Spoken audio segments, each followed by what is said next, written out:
Welcome to Breaking Bread.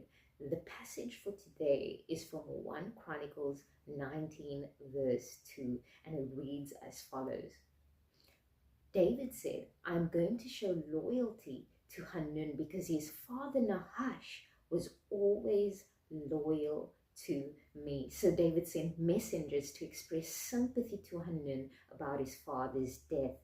But when David's ambassadors arrived in the land of Ammon, now we'll see later what happens next. However, right now I would like for us to focus on the part that says David showed loyalty to Hanun because his father Nahash was always loyal to him.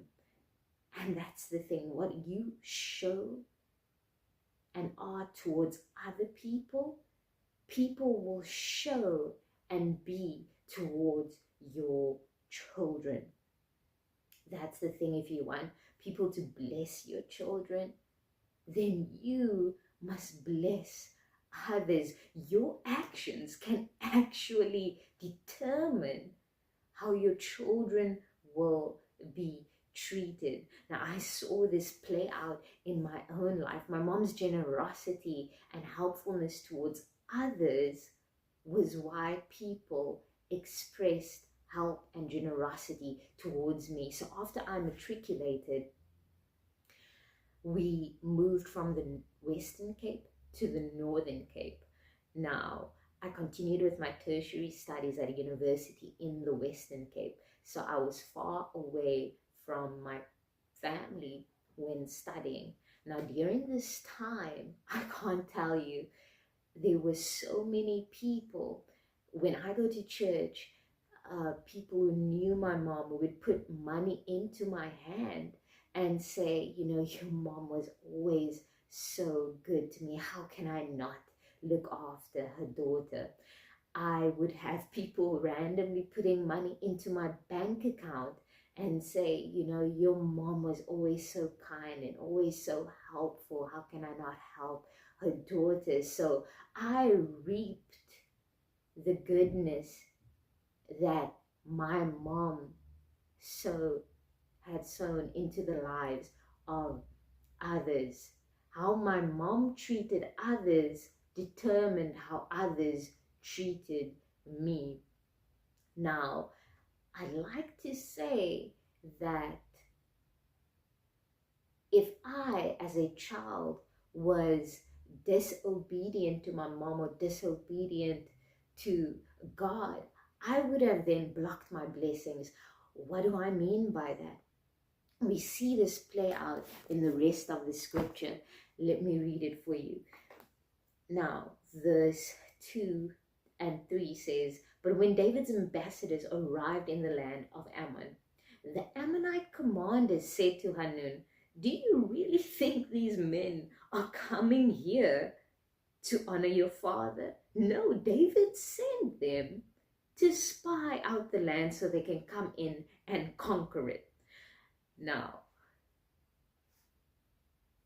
this is the thing. Nahash,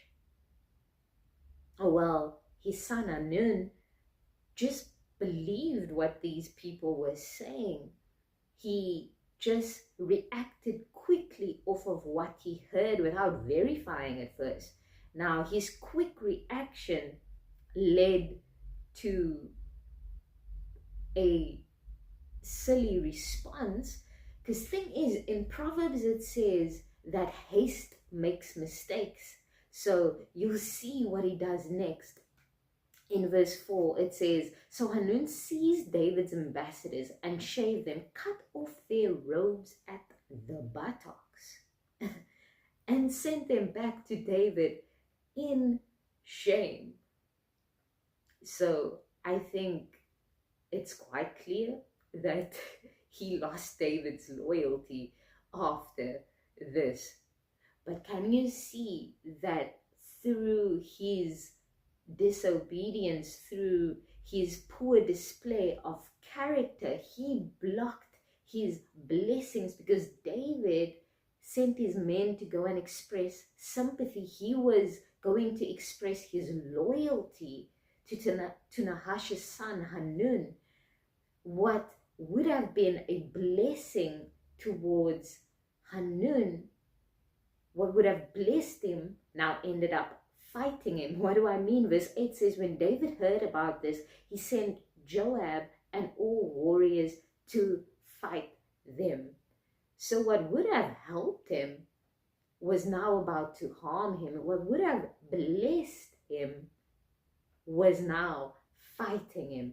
And this can happen in our lives. Marriage, it's something that blesses us. Scripture says two is better than one, for they help each other succeed. But when we disobey God, when I disobey God and I do not submit to my husband, when I disobey God and I dishonor my husband, when I disobey God and I allow the sun to go down on my anger and I choose to harbor bitterness instead of forgive, I then cause disunity between us. And scripture says where there is unity, God commands a blessing. So by choosing bitterness, I am then blocking my blessing. By choosing to disobey God, I am then blocking the blessing that we can have.